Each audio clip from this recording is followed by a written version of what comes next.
It's December the 20th, 1943, and in the freezing air high above Germany, Second Lieutenant Charles "Charlie" Brown is at the controls of his B-17F, ye old pub. Nearly the entire 8th Air Force's bomb group are headed towards Bremen to take out the Fokker-Wulf plant on the outskirts of the city. They can expect more than 500 FW-190s and BF-109s defending Germany. Charlie's formation is right at the front, and out behind him, strung out over 80 miles, are nearly 500 bombers. Just after 11 a.m., the pub is approaching the German border when Hugh Ecke Eckenrode cries out, "Bandits!" German fighters were attacking someone high up behind the pub. Two escorting P-47s race to intercept. The bombers push on, leaving the dogfight behind them, and at 11:30, approaching the target, flak starts to bloom all around them. The pub is rocked as 4 explosions go off right in front of the B-17. A cry comes across the intercom, "We're hit!" In the plexiglass nose, a huge hole has been made, and now icy cold wind was being blown inside. Charlie's co-pilot, Spencer "Pinky" Luke, told Charlie, engine number 2 was losing oil pressure.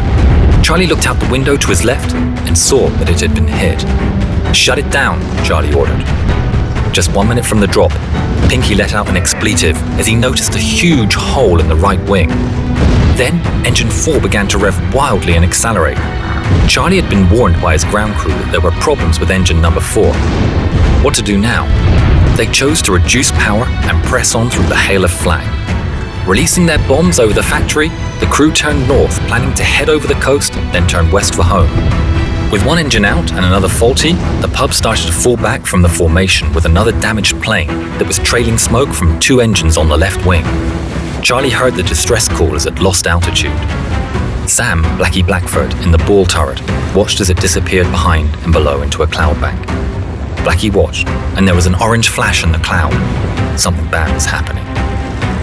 "Bandits!" Ecke shouted, as 5 BF-109s streaked from the cloud bank. Then another cry, "Bandits!" as 8 FW-190s were spotted in formation ahead of the pub. 2 FW-190s peeled off and headed straight towards the cockpit. Charlie nudged the pub up to meet them. Opening fire, the lead 190 hit the pub, but did little damage. Once in close, Sergeant Bertram "Frenchy" Coulomb in the turret shot the 190 out of the sky. The navigator, Al Doc Sadat, took out the second. Pinky reported that engine 3 had been hit and was now stuck on half power. That left just one engine at full power. Like sharks sensing blood in the water, 5 BF-109s emerged from behind the pub. Ecke cried out, "Fighters attacking 6 o'clock level!" To their dismay, both Ecke and Blackie's guns were frozen. Hearing the shouts of his men, Brown put the injured bird into a turn. The 109s pressed their advantage and half the rudder was shot off. Charlie felt the plane judder under the impact, all the time hearing reports from the other crew members that their guns were also inoperable because of ice. The tail gunner position was hit, instantly killing Ecke. A shell penetrated and exploded near the waist gunners. Alex Russian Yelasenko had been badly hit and was losing blood. With the pub still in a tight turn, bullets tore through the cockpit, hitting the oxygen supply. The plane lurched and spun towards the ground, and Charlie and Pinky passed out. The pub fell for 4 miles. 1 mile above the fields below, Charlie started to come round. Realizing the peril in gripping the controls, he pulled back as the plane continued to fall. 5,000 feet, 4,000 feet, 3,000 feet. Just moments from hitting the earth, the plane pulled up, almost scraping the trees as it did. Passing low nearby a German airfield, the pub was heard by a pilot who was refueling and rearming his BF-109 G6.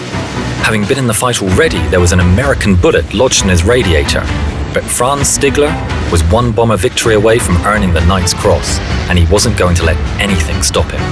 He jumped in and took off to claim his prize. Stigler rapidly caught up with the pub. Having the plane fill his sights, he was about to deliver the death blow when he realized something was wrong.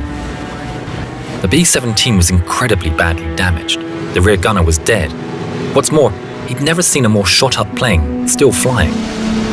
Realizing there was little threat to him, he flew around to the right wing.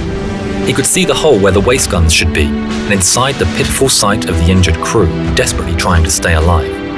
The plane was a barely flying wreck. Blackie and Franz locked eyes. "What are you waiting for?" Blackie cried out in defiance. Franz made an ominous decision. He remembered the words of his commanding officer, "Honor is everything." This plane was no threat.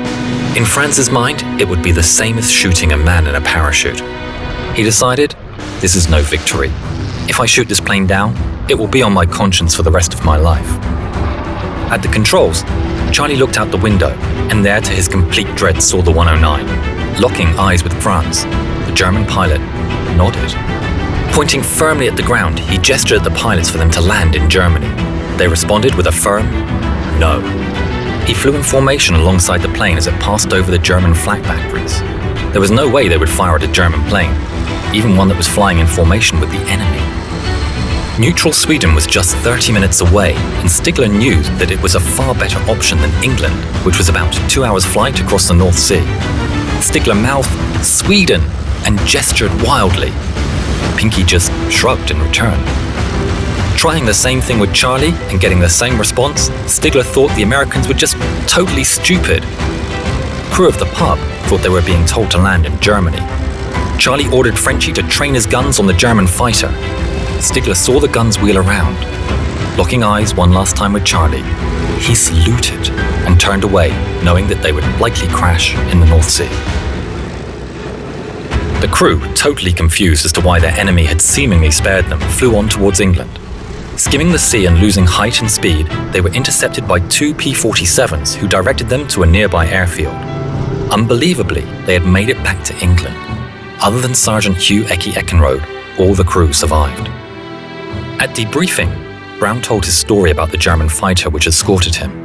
It was decided that this should be kept secret. The notion of an honorable German pilot choosing not to shoot down a damaged American bomber was not a story that anyone wanted to get out. Brown kept his silence about the incident until 1986, but then started searching for the German pilot that had spared him and his crew. In 1990, he received a letter from Stigler, who had emigrated to Canada in 1953. Thanks to Adam Makos for allowing us permission to use this footage of the first meeting of Brown and Stigler since that day over Germany. Franz, what were your feelings when you met again for the first time?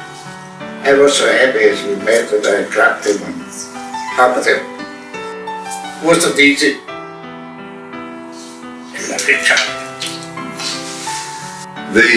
The fact that he risked his life really in many ways, and I wrote him in the letter, I said, if you made a habit of feeling sorry for bomber crews, flag up alongside them, I am sure that you were shot down many times.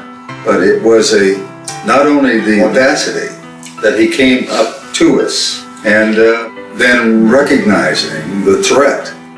If someone had seen him and reported him, it could have been a death sentence. Franz gifted Charlie a book, and inside the inscription read, "In 1940, I lost my only brother as a night fighter. On the 20th of December, 4 days before Christmas, I had the chance to save a B-17 from her destruction. A plane so badly damaged, it was a wonder that she was still flying. The pilot, Charlie Brown, is for me as precious as my brother was. Thanks, Charlie. Your brother, Franz." Franz Stigler never got the Knight's Cross, but as he always said, he got something better. In 2008, within a few months of each other, the two firm friends went on their final journey. You can buy Adam Makos' excellent book, A Higher Call, for the full details on this story. Please consider supporting us on Patreon so we can make more films like this. Thank you.